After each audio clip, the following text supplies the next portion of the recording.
there are some things that I say, nah, this can't be true. It can't be true. This is just some fanboy stuff. This can't be true.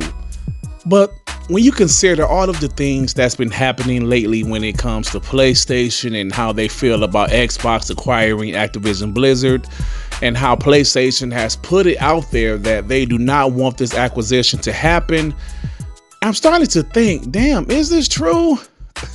If you guys haven't heard, there's a rumor that Sony delayed a PlayStation showcase that was set to happen this week, as it might add weight to Microsoft's arguments about its Activision Blizzard deal. Now, this news is coming from a young lady named Millie A. Apparently, she's supposed to be some type of insider. I'm not familiar with her work, but some websites have ran with what she said. She said the ongoing CMA investigation for Microsoft acquisition of Activision Blizzard has indeed delayed any showcase plans for Sony. Exclusive titles and locked first-party IP were locked in. Sony believe a showcase will add weight to Microsoft's arguments. Silent Hill and Kojima Who Am I reveal were part of the show. The initial announcement of the showcase was scheduled for 11th of October, with the showcase taking place 20th of October. Sony's holding firm for now. Listen, man, I don't know whether I should believe this shit, but all I gotta say is, if this is true,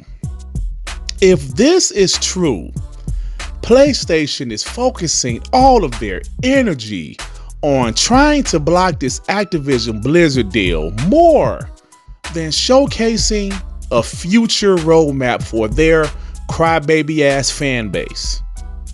If this is true, which I'm still having a difficult time believing this, like, is this really possible? Could the almighty PlayStation sink this low to actually deprive their own fan base of a future roadmap, of a showcase, just to cry more about the Activision Blizzard deal, just to not help Microsoft arguments? Because Microsoft arguments was, of course, listen, PlayStation has timed exclusives. They have exclusives. They have exclusive content for Call of Duty. They have a whole bunch of shit that they're now accusing Xbox of doing.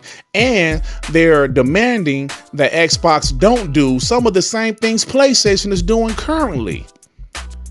So if this is true, I'm going to keep on saying if this is true. But if this is true, they don't want to add weight to Microsoft's arguments. Bro, this is ridiculous. They don't want to add weights to Microsoft arguments. So you're saying, what PlayStation is pretty much saying, we don't want to prove Microsoft right. That's what you guys are saying by adding weight to Microsoft argument. You don't want to go out there and announce a bunch of timed exclusive deals, a bunch of third-party exclusive deals, a bunch of games or some titles that used to be on Xbox, but now you signed some type of deal and made these games exclusive, like a Silent Hill, for example. I'm not saying Silent Hill would be PlayStation exclusive. I'm just saying hypothetically. So that's what PlayStation is doing. They don't want to prove Microsoft right. They don't want to prove how there's some hypocritical POSs. This can't be the almighty PlayStation, guys. If this is true, this can't be the almighty PlayStation.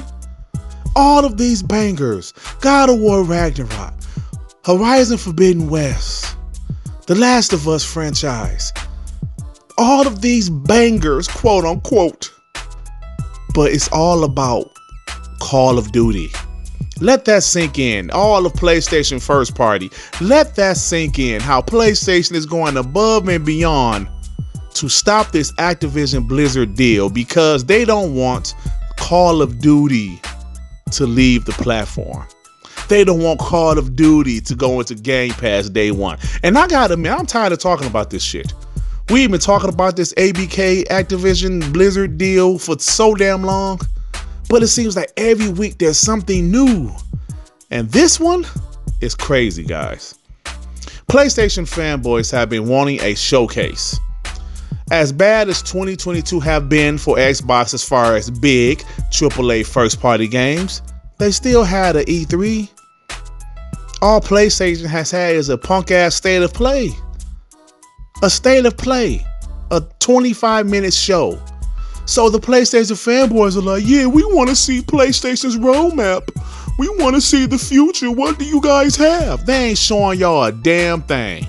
And they're going to make you enjoy it. We're not showing y'all anything and enjoy every bit of it. Love it. Love it, you ponies. It's funny, man. So, at the end of the day, this rumor is hilarious, by the way. I'm really laughing while I'm doing this video. Because if this is true, this just shows you PlayStation focus is on Xbox and not the PlayStation fan base. Hell, actually, that sounds like the PlayStation fan base for the most part. At least the ponies, the PlayStation fanboys, they always focus on Xbox also. So I guess it makes sense at the end of the day. Wow. But look, I'm about to get out of here. But I don't know if the truth will ever come out. I'm truly expecting PlayStation to not have a showcase this year. Maybe they'll show a big game at the Game Awards. I could be wrong, obviously, but I'm not expecting them to have any type of showcase, which is an L. Even doing the Xbox has no games, even though ponies still say that the Xbox roadmap is ridiculous right now. But even during the 2017, 2018, the real dry Xbox One years where they had limited first-party games releases, they still had E3s. Now, I know 2019 E3 wasn't that great, but 2018 was a great E3. 2017 was okay. They still had E3s. But here it is, PlayStation with quote-unquote all these bangers. What's that roadmap looking like, ponies? Yes, we know you guys have Spider-Man. You guys have, Wolverine. You have the Naughty Dog multiplayer game. But what is that roadmap looking like after those games? Tell me, please. What is it looking like? That's a valid question, right? I think that's a valid question. People question Xbox and their roadmap, and Xbox has shown an incredible roadmap. No need for me to break down the games because we know about the games and the future of Xbox. But this right here, this is something to really think about and talk about, guys. PlayStation delayed their PlayStation showcase to focus on Activision Blizzard acquisition. Come on, guys. Come on. Listen, it's time for me to get up out of here. If you like this video, please hit the like button. If you happen to stumble across this channel, you think I'm decent enough, why don't you go ahead and subscribe? And if you subscribe, please hit that notification bell to know when my black ass is doing some new content, baby. All right, everybody. Peace and love. Peace and love. Shit. Damn, man.